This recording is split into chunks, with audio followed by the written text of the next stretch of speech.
Sébastien Ros, who is a developer at Microsoft and Benevolent Dictator of Orchard core, as he says about himself. Will take the stage as the next speaker. His presentation is called Demystifying Shapes.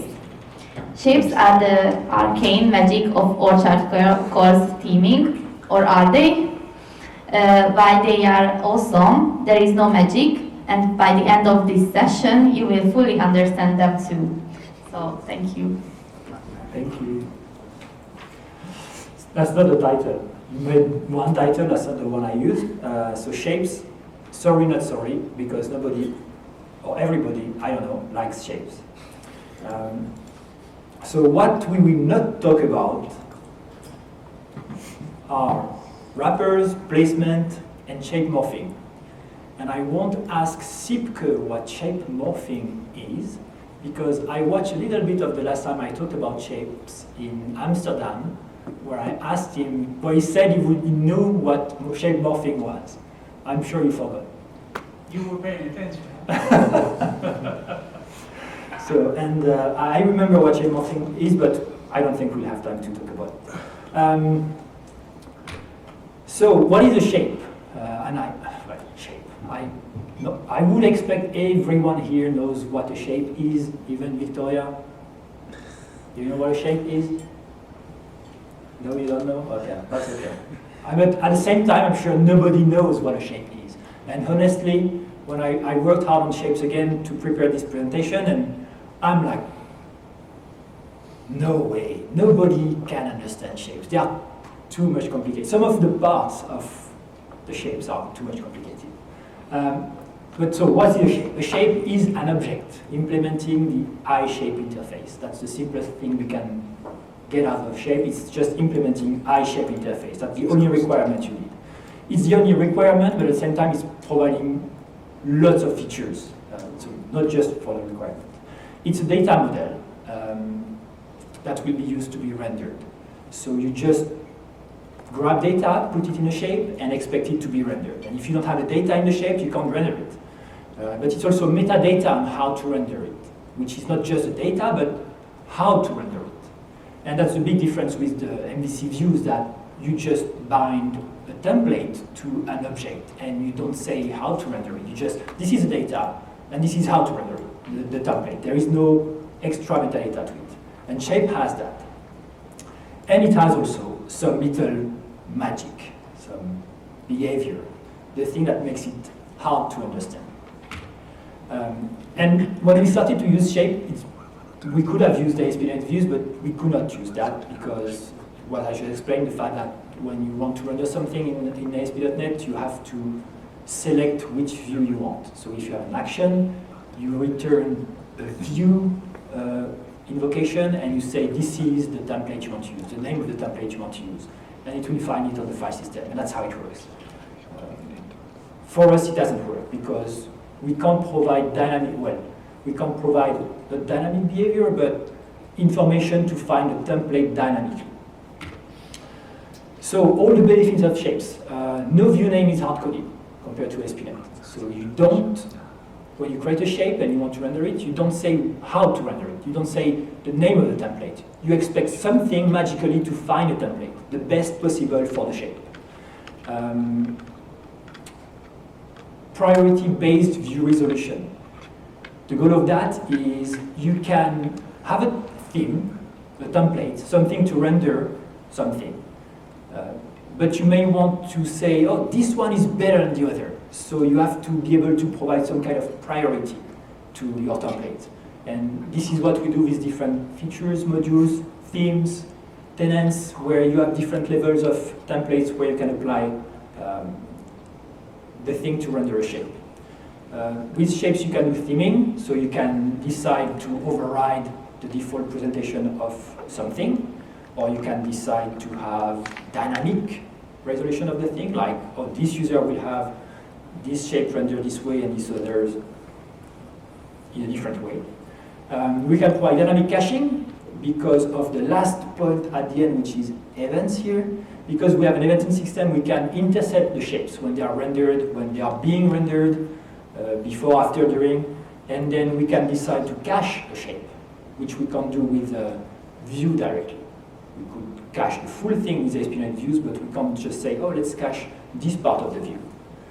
We have wrapping, which we don't cover today, which is a way to intercept a shape and say, before you're being rendered, I need to wrap you into something else. We use that for widgets, we use that for forms, when we need to add more things around, like a frame, around some piece of HTML. We use placement, so we can decide when we do composition to organize all these shapes when they are rendered. So zones and ordering, so placement can let you move pieces of shapes around in a zone. We'll see that. And also we can define shapes, well, templates at least, from different sources. So examples, database, files, code. So today when we create a template, we use the file system, which is the easiest one, but we can also use database. This is the templating features, I think they are called, admin templating and front-end templating, where we can, from the admin, decide what's the template content, and there is also code where we can define a template by code only, and not, well, file code, file content code, but code meaning C# and not just a templating engine like Liquid or Razor. So these are the benefits of shapes. And these are almost all the slides. There is one more, but just almost nothing. So right now I will show you how to create and render shapes, aka the easy part. So to do that, I will create a new project. So I have Orchard Core already open here in case I need it as code reference, but I will just create a new project.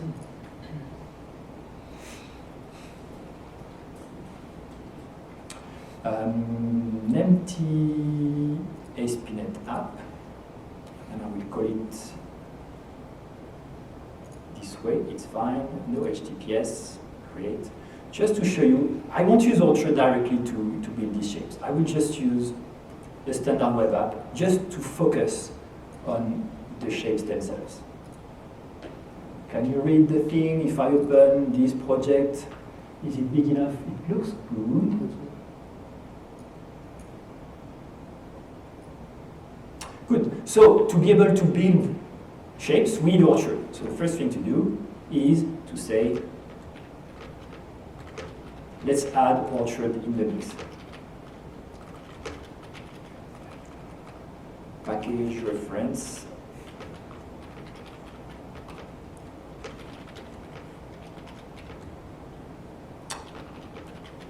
Application.mbc.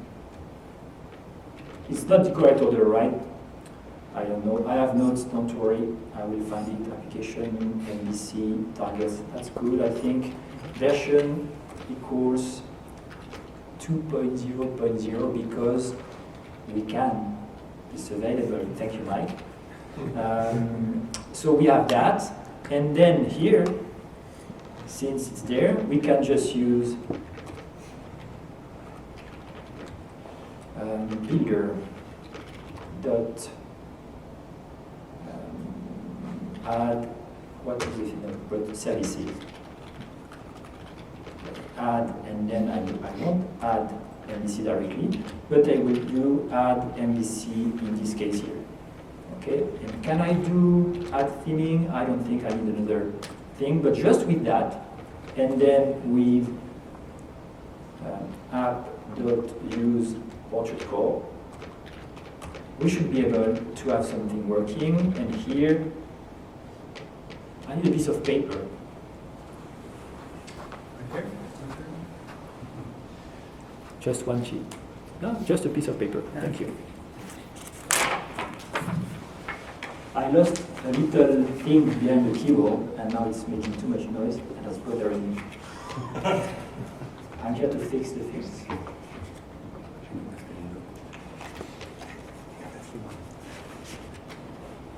Perfect, thank you.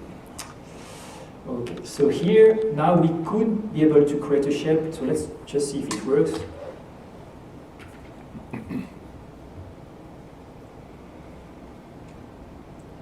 Hello world, so it works. Orchard is working. We are not using anything from Orchard, but at least the package and everything is done. So here we have that, and to create a shape, we can use the I-shape factory. The I-shape factory is coming from display management.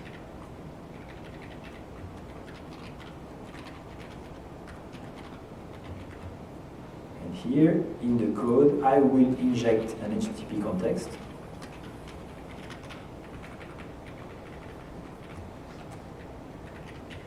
But before that, I will do some HTML content. I will cheat by saying string HTML content, and I'll say hello world. And then to render that, we'll do response.status context.response content type. I can use that. It was showing me something. Yes, that I want. And I can do context.response.status code. No, that's the status code. And then content type, I can do that. And to render my string HTML content, which I will explain after, I can do stream writer. So I will do using var sw equals the string writer over context.response.body and say the HTML content write to string writer, the stream writer with an encoder, HTML encoder .default, and that should work. Doesn't work. Stream writer. Okay, so just that, just to show you how to render some custom HTML content. HTML content is an interface. HTML content, that's why I use MVC. That is just saying I can be written to a text writer, and I use an HTML encoder because I'm some HTML content, I might have to be HTML encoded. And this one will have to be HTML encoded, proof being that if I put an ampersand, then it will be ampersand amp semicolon. That, if I run it, it says that I should use the async way of doing things, or if I do the wait here, to have async. So I need some await somewhere. I think it's before the HTTP content. No. Oh, no. Okay. So I will do async await, and then I can do await here. I can do await because this probably implements iDisposable async. Otherwise, it's just doing the iDispose. Doing await, it will use iDisposable async. But if I want to use await, I need async. And the error was that you have to do async stuff in these methods. Otherwise, I don't like. Here, and if I look at the view source, then you see it's encoded. So this is just some piece of HTML that we render using HTML content here. And why I do that is because a shape can be rendered as HTML content. So I need to be able to find a way to render that first. So now that I have that, and I said I can use display management, I can do here add theming, which will inject all the services that are required by shapes.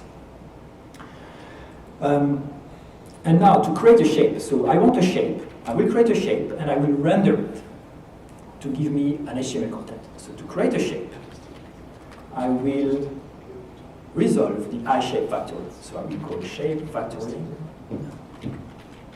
Factory equals request services. I will use that, but it's I-shape factory. So I-shape factory is the thing that creates shapes. If you have a shape, it has been created by an I-shape factory. And to create a simple one, I will do factory.createAsync. And I will create a car, a shaped car, or a car shape, And with that, I want the HTML content representing the car. So I have a shape object. and I want to render it. To render it, I will use a display helper. So the shape factory is here to create shapes. The display helper is to help you display shapes. I display helper. Do you know? So the display helper actually is not the one that renders the thing. It's just creating things for us to make it easier. There is an HTML display, I think, that is actually doing the thing. But iDisplay helper is using that and is making it easier. So now I have a display helper. I can do display helper dot shape execute async, so the wait, and I give it the shape, my shape. Maybe here get required service so it doesn't complain. Here and there. And the display helper execute async will return a shape. So I can do this thing here and get rid of my hello. Okay, now HTML content is HTML content executed from the shape car. What will happen if I run it? It will not work. Because, yes, we can say render it, but it says there is a shape car. I can't find it in the theme, nothing. So it doesn't know how to render it. So I need a template to do that. I will create folder views and provide a template for this shape. I'm scared of clicking view. Razor, no, view, razor, view, empty, add. What did I do? That, add. What? Oh, okay, I will call it car. It's working, I'm impressed. It used to be super slow and everything. So now I can say, this is a car. I save it, save everything. Just want to see if it refreshes by itself. Nah. Not that magic. It was magic before, but I have to restart it. That's okay, easy. This is a car. Okay, now it's working. So easy. Look at that. Who said shapes were hard? I mean, I created a shape. It's just create async. And I display it by using shape execute. I provide a template and it works. Even if I asked you to use ASP.NET Template View Engine to create a model and render it in Razor, you will not be doing that in 2 lines of code. Okay? So shapes, so easy, so far. But what is that? So if I take the shape that I have here, and I go in my view, and I say, what is this thing? So when we call a view, in Razor at least, in Razor, the thing called model is what was passed as the view model. Okay? So model here is the shape, because that's how it works with Orchard. When we want to render a shape, in Razor at least, the model is the shape that we got. So if I do .getType, just to see what is this thing that I got, because it's I shape, but what is this actual type? And I will refresh. No, I need to restart. So sad. I thought I enable the option. So shape, it's a display management shaped shape. So this is the shape class. Shape class implements I shape and has some dynamic behavior. So it's not just the I shape, it has some little things that make it super useful. First thing I want to show you is that, yes, I use the Razor page, but you know we can use something else. So if I just wanted to use liquid, you can import the liquid project and just say add theming, add liquid views. Thank you. Save it. Copy that. car.liquid. .cshtml. Yes, I will hide this one because I believe Razor will win. And I will say this is a liquid car. And if I run it, this is a liquid car. So now the shape can find either a liquid template or Razor template. Super useful. I'm deleting it. I will keep in Razor because I can type C#, super useful for this demo. So here, we can run Liquid, we can run Razor, the same shape, beautiful dynamically. And what I can do also with the shape, and that is great for a shape, is I can do shape.properties, because that's part of the iShape contract. iShape has properties, which is just a bag of things. So I could say properties and then brand equals Toyota. Okay, that's a brand of car. That's why I use that. That matches. And now, if I have a bag of properties and I want to use it in my view, I can say this is a car, and I want to inject the brand here. I can do properties of brand. Okay.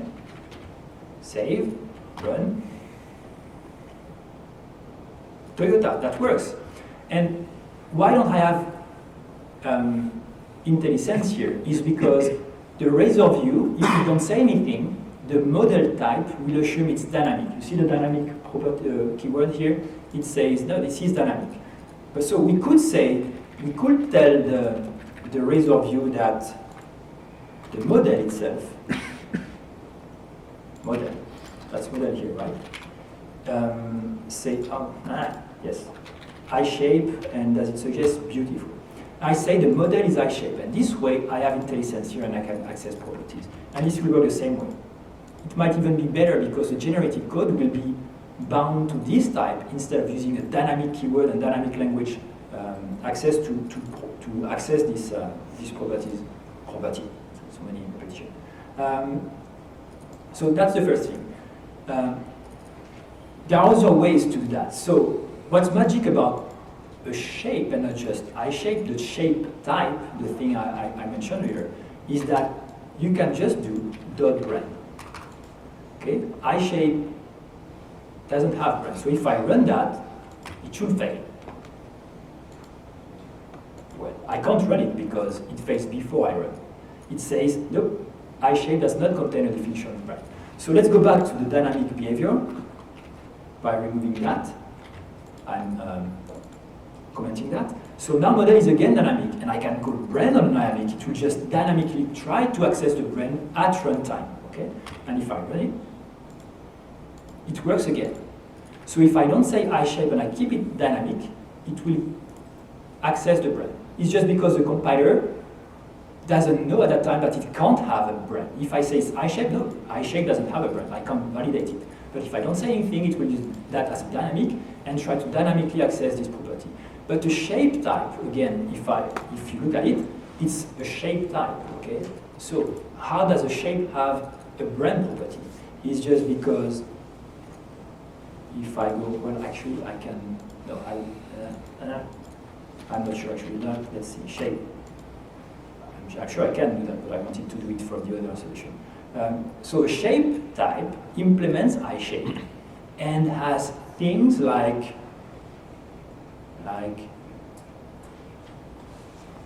try get member. Try get member override from what? It's an override from composite, which is itself a dynamic object. So when you inherit from dynamic objects, you can implement try get member to tell the runtime how to get dynamically a specific property. So in this case, it calls try get member the base implementation, which is doing properties of try get value. So when I'm doing .brand, it will access the property bag and just get it. Okay? So that's a behavior that we added to the shape type, such that we can just do .brand, and it will actually do a properties of brand. Okay? So an advantage is that simple, magic, I just type the name of the property, it works. Disadvantage is that it's slower because it's more dynamic things, CLR, DLR, or dynamic things in .NET to find the property to invoke and then invoke a method that will invoke the properties. So it can't optimize here anything in the JIT. It has to do it dynamically. It's worse in this way. So when we can, we use a strongly typed object like iShape. But that's not good enough. So I can use dynamic, it works. I can use iShape, it's semi-dynamic. What if I want an actual car? So what I can do to have that is create a class and create a property, brand. I will make it public. Hit set. Okay. And by the way, because I'm there, I will add a color because I like colorful cards. And it says it's not valid because I'm missing that.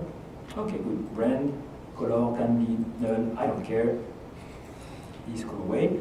Now, if I create an async thing like this, it's a shape, it's not a card. Something you can do in Orchard is say, create me a shape of shape type car. So car is the internal shape type. This is what the shape is. But instead of creating this shape based on the shape class, try to give me a shape that is based on the car class. But car doesn't implement iShape, okay? Because a shape has to be iShape. So let's try to do that. I will do that this way, and I will use an initialize method to say when you have the car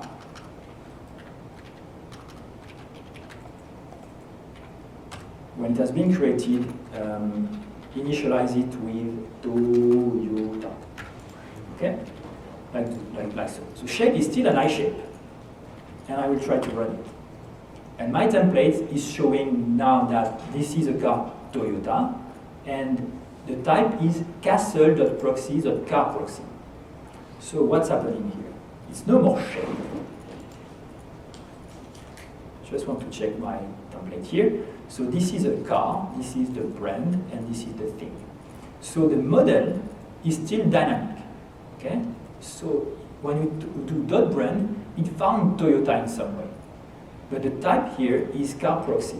So what happened in Orchard is when we call create async and we pass a specific type, we won't use the shape class.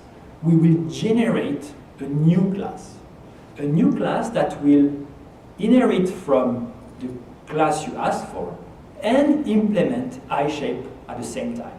So behind the scene, what's happening is that Orchard created something like that, car proxy, inheriting car, and implementing iShape. And by inheriting car, it has these properties. And by implementing iShape, by doing something like this, and all the things you want in an iShape, it's an iShape. So now car proxy is a car and an iShape, fine, it's a shape. And we can return that directly. It gives me an iShape, but it could have given also a car that would have worked. What I can do now is var car equals shape as car. Because I know a car proxy is, I will delete that, we don't need that, it's just for the sake of the explanation.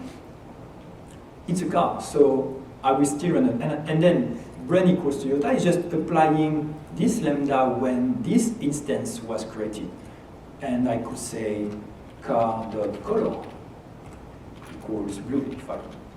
I can add more things. Or I can change the brand of the car, and it will still work. So here if I say model.color, I run this. Car Toyota, blue, this is the type, so this is still working. I will zoom a little, okay. But this is still a dynamic. So when we access the dynamic property of a class and the property exists, it will try to do the try, invoke, whatever, but it will just try. And if it fails, then it will say, well, you didn't give me a property, so maybe it has a property. And then it went to the properties of the car, and it found a brand property, so it worked. But I could also just say, now my model is a car. Okay? And when I build that, it will actually use the actual property of the car class and the color property of the car class. So if I run that, it's no more dynamically that it will access this property. It's the actual properties that I wrote in my code. Okay? And that is a strongly typed shape. And car is two types. This is the type of the instance of the shape, and this is the type of the shape, the inner property named type of a shape, because a shape, the type is a... Oh, why? You have a type. Oh, metadata of type, sorry. Yes, that's your type. So this thing here, this is car. And this is important to understand the difference between the type of the instance of the shape and the shape type, which is car. And you will see why later. Okay, so that's how we create a strongly typed shape. And that's how it's done everywhere in Orchard. When we can, we use strongly typed shapes because they are faster, they are validated at build time, and that's what you should do. And same thing for the views. When we have a view, even though not defining a model will work, we should define a model if we know the model. Okay? So there is a middle ground type we have in Orchard, which is called shape view model. The shape view model is a class in Orchard. Oops, no, is a class in Orchard that implements iShape. And well, this is not the one I want. I want, can I say that of T now? If I say that, yeah, F12 will work, yeah. So the shape view model of T implements shape view model which implements iShape and has a value of T. So this thing is just something which is an iShape, but can also embed a value of a specific type. So if we don't want to create dynamic proxies like that, and we want just to render a shape that has an object which is the thing that contains the data, we can also do that. And interestingly, when we create a proxy, a dynamic proxy, the implementation of that thing is shape view model. So when we create the car proxy, which inherits car and implements iShape, the implementation of iShape is actually using shape view model class. So the castle proxy generation can take these two things, inherit from one, and take all the code from the other and inject it in the new class. And that makes a dynamic proxy. Something we can do in Orchard 3 is get rid of dynamic proxies and use source generation to create a car shape or car proxy if you want to do it, but instead of doing it dynamically and generate a dynamic type, we could just generate it at build time, and then it would be even better because faster, better, I don't know, one dependency less. So that's the thing. So let me check my notes. I don't want to forget anything. Okay, cool. Now, what we have with shapes also is we can have custom properties. So if I do shapes, oh, you saw that earlier, iShape. What we have in a shape here is the properties we saw, and there are these things here. ID, tag name, classes, attributes. These are HTML stuff, okay? The tag ID, the tag name, the classes of the tag, and the attributes. So what it's used for is when we have a shape and we want to customize how the HTML is rendered, we can provide this kind of metadata. It's not in the metadata object, it's directly accessible like this. I could say ID equals my Toyota. Toyota. I can't write Toyota. I can add a tag name because I want it to be a div. I can write a class like car. And I want to write an attribute which will be data dash brand and Toyota. Okay? And I will do also here another one because it's better. To brand Toyota. Okay, good.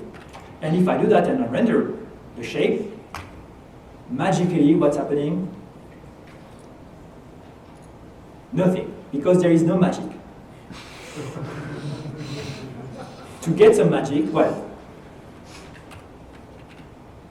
we can do here, oh, let's write it, let's use the tag. So let's write, I'm sure you didn't know you could write in Bazel, it's amazing. shape dot, oh, it's not a shape, oh crap, what do we do? It's a car. Let me fix it. It's a car, but it's a shape. So I shape equals car, and that will work, okay? I just need to describe it this way. No, that doesn't work. I can't, this is model. Does it work? As I shape. Let's do it this way. Because model is dynamic. If model was dynamic, I could do just var foo equals model, that would have worked. But because I say it's a car, it can't work. So this one will work. So I can do shape.id, no, tag name, and here id equals shape.id, and so on. I close it, I put the code here, and I do the end tag.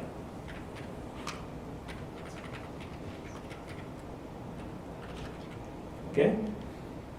Seriously? What time did we start? Sorry? Okay. That, and here, run it, and now it's magic. Now I have a tag. But even better, because we know you want to do that all the time, you can do tag builder equals shape.tagBuilder. There is a getTagBuilder method in the shape that you can use to replace all of these, and it will make it even better. So render start tag and render end tag.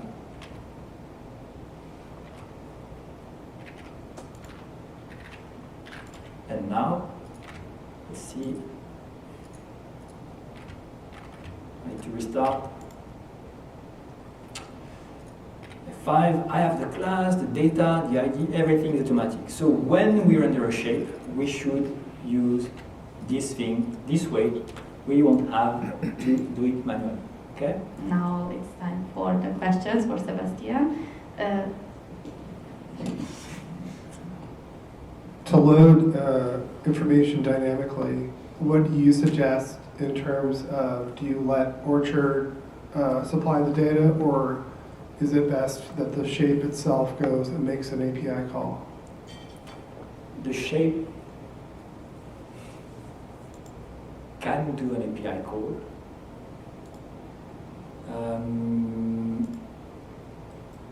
But technically, that's not how we do things. We don't create shapes directly. So the coder who writes the code, the API code, doesn't write the shape. So we have mechanism in Orchard when you provide the code to give it to the shape. So I could show you the code here where the shape, we could add an event to the shape, and when it's rendered, it will do the API code. But as a coder, I will create the shape. And in Orchard, you usually don't create the shape directly. So if you use a driver, for instance, you call a method and a lambda that you provide to the system that will be invoked lazily. So I would say the question doesn't apply because there is no possibility today to do that in the infrastructure we made. So you never create a shape and give it a lambda. You can. There are events on the shape to say, oh, I'm about to be displayed. And then you could say, oh, let's grab it then. Let's call a database to grab data and add more properties. But that's not what people do today. They just provide a lambda and they say what kind of shape they want, and then the system will build a shape, call your lambda when it needs to be called. So in the driver, that's why we have different methods to say when we want the code to be called. We have the displaying, the processing, the creating, created, finalized. We have so many methods on there. That's the next part of the session, which was good. So. Okay. Questions? Chris. Oh, he was there before. He was first. You didn't see him. Hi. Yeah, this is. I love the subtitle. Sorry, not sorry. First, the second thing is that I think that what threw me off mostly about shapes is the combination of shapes and placements, and where I would be grasping about placements plus shapes plus writing those shapes and all that stuff, and how, you know, where can it all end up and how that's actually I think we'll do another session tomorrow about that, because I'm just 30% of my session, and so all these things yeah, this was actually very useful and interesting. And the other, and one other thing is, I'm always, when I'm looking at shapes, I'm always feeling like it would be so much easier if it was like, if C# was like JavaScript, like dynamic language, because there's some kind of fighting between like you had here, and that's why I have trouble explaining to my colleagues. Oh yeah, you can, you know, cast it as shape and blah blah blah and all that. And but on the other hand, you need this kind of, I love the whole not dynamic but static typing of the C#. So that kind of clashing between those two it gets kind of complicated for me. Anyway, I didn't have any questions. But sometimes the dynamic thing you see is not the shapes, it's the content itself, the JSON content that's dynamic. And that's not also shape. That's another dynamic behavior of the JSON, not the shape. Yeah. And anyway, and the whole tree of shapes that can happen, that's, you know, that blows your mind. That's the last part of it. Yeah. Next year. Okay, thanks.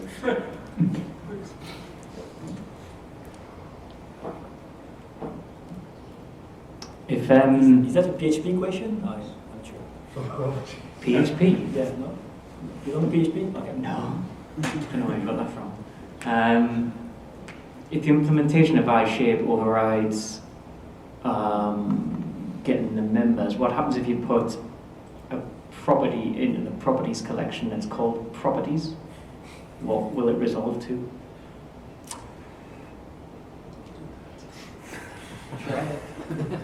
Let me know. Because the same would be true with all the other properties on iShape as well. I mean, it will. I don't think that would be an issue, because it never calls into. Well,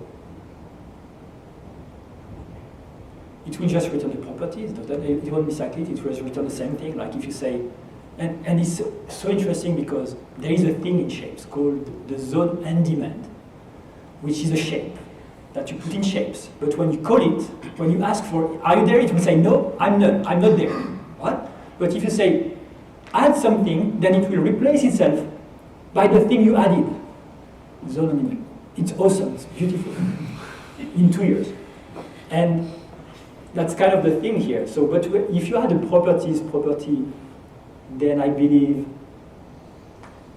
there would be a conflict between the iShape property implementation and your property thing. Maybe it won't even compile, because the Castle proxy will say which properties do you want. So Castle proxy might just crash at that point. I don't know what will happen. Why would you do that? You mean It's like being awkward. I will try. Let's see. It's easy. 4 lines of code. You can tell me what's happening. Okay. I'll try it later. But yeah, there are dangerous things you can do. Well, dangerous things you probably won't be able to do because it will clash.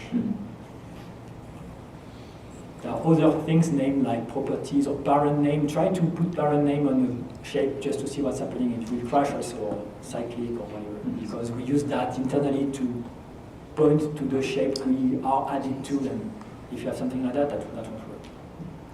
You don't want to know, because this way you don't know it can work. It can break. You'll never find it. Yeah, it was just out of curiosity more than anything.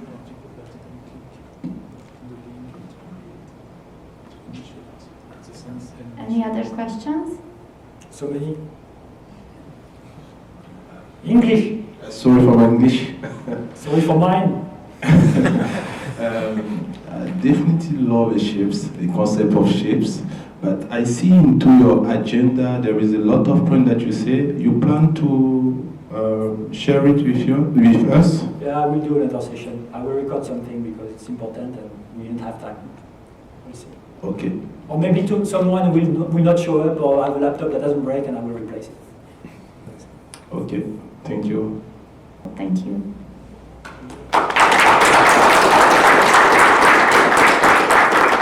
I suggest let's skip lunch and just do shapes.